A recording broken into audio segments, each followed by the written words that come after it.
good news sa lahat ng GSIS members at pensioners. Maglalabas ang GSIS ng mahigit 19 bilyong pisong cash refund para sa 1.37 milyong members at pensioners sa ilalim ng Balik Ginhawa Program. Kung updated ang hulog mo mula December 2025 hanggang February 2026, baka kasama ka sa makakatanggap ng 12,000 piso hanggang 117,000 piso refund sa isang bagsakang bayad.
Maginawang araw sa lahat ng mga miyembro ng GSIS. This is Vic Veloso, President and General Manager. I'm joined today by EVP Jiki Andres. Maginawang umaga, EVP Jiki. Maginhawang umaga, PJM, at sa lahat ng mga sumusubaybay sa ating GSIS Ginhawa Podcast. Napapanahon po ang topic natin ngayon, PJM, dahil meron tayong papakilalang bagong programa ng GSIS na napapanahon dahil patuloy na tumataas ang gastusin ng pamilyang Pilipino pagdating sa kuryente. Aba, alam mo, EVP Jiki, very timely po yan. Sapagkat katatapos lamang po ng board meeting ng inyo pong Board of Trustees dito sa GSIS. At napag-usapan po natin ang isang malaking problema. Habang umaakyat ang presyo po ng langis, umaakyat ang presyo ng kuryente. At tayo po kasama ng mensahe ng ating mahal na Pangulo. Paano matutulungan ang ating mga miyembro? Meron po tayong Ginhawa Solar Energy Loan Project. Pakibanggit mo nga, AVPG, paano? How does this work? Sino ba mga qualified manghiram dito? Paano ba natin, ano ba mga features nitong loan na to? Okay. Ginhawa Solar Energy Loan, GSEL. So itong GSEL na loan to ay isang loan product na ang ating mga miyembro ay maaari makautang ng 500,000 pesos na maximum para magpa-install ng solar panel system sa kanilang mga tahanan. So 500,000? Yes, yan po ang maximum loanable amount natin. Napakababa po ng interest rate, 5% payable in 60 months, so 5 years, at wala pong service fee.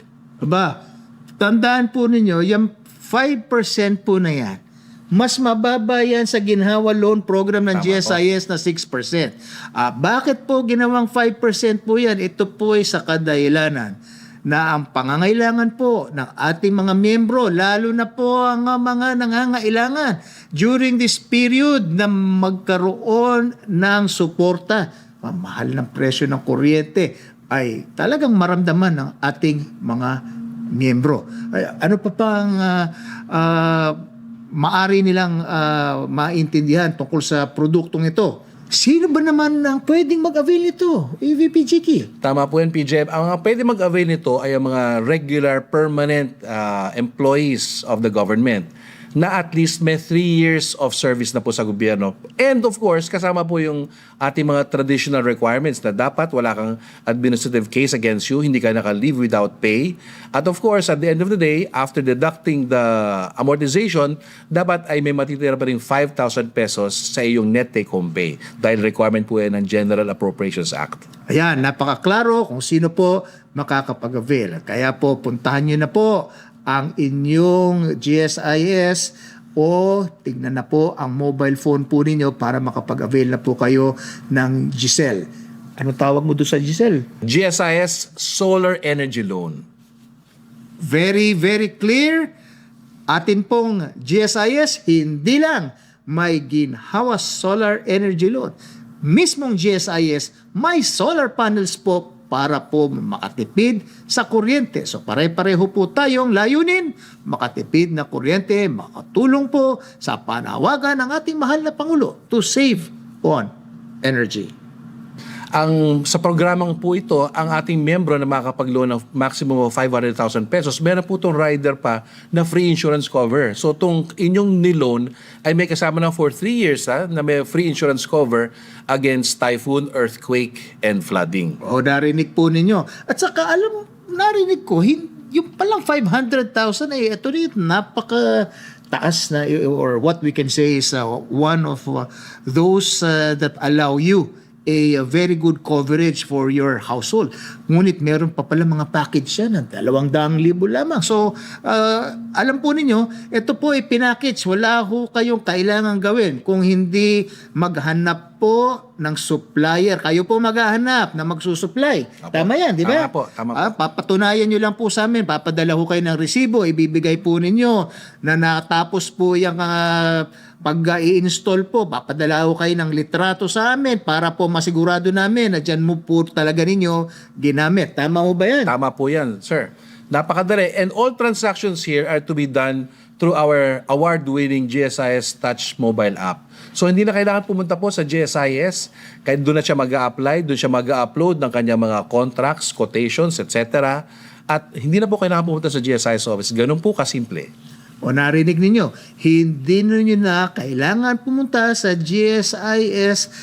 Everything can be availed from your mobile phone. Kahit na may 4-day work week po tayo, tumatakbo po ang GSIS sapagkat ang mobile phone po ang ginagamit po ninyo para makapag-avail. Nakita naman po ninyo, yan ang totoong ginhawa sapagkat sa GSIS, may ginhawa! Pagod ka na bang pumila ng matagal? Skip ang mahabang queue at i-manage yung maayos ang iyong oras gamit ang bagong GSIS Appointment Buddy. Madali lang ito gamitin. Mag-login lang sa iyong GSIS Touch mobile app. Sa iyong Member Record tab, scroll pababa hanggang mahanap ang GSIS Appointment Buddy. Lalabas ang Book an Appointment. I-tap lang ang Get Started. Automatic kang i-redirect nito sa GSIS Appointment Buddy system. Step 1. Dahil gamit mo ang GSIS Touch, automatic nang lalabas ang iyong name at contact info. Kaya i-click na lang ang Privacy Policy Statement at isubmit. Step 2. Ilagay ang iyong appointment details. Piliin lang kung gusto mo ng on-site appointment sa GSIS office o virtual meeting via MS Teams. Piliin din ang serbisyong kailangan mo, pati ang iyong preferred date and time, at i-click ang submit. I-confirm ang iyong details kung kailangan mong baguhin ng date, time o serbisyo, i-click lang ang back para ma-edit ang iyong impormasyon. Kapag sigurado ka na sa mga detalye, i-click ang book appointment. Sa ilang sandali lamang, lalabas na ang iyong queue ticket kasama ang reference code. Ang parehong impormasyon ay ipapadala rin sa iyong registered mobile number and email address. No more long lines, no more waiting. Convenience at your fingertips. Maraming salamat sa paggamit ng GSIS Appointment Buddy via GSIS Touch.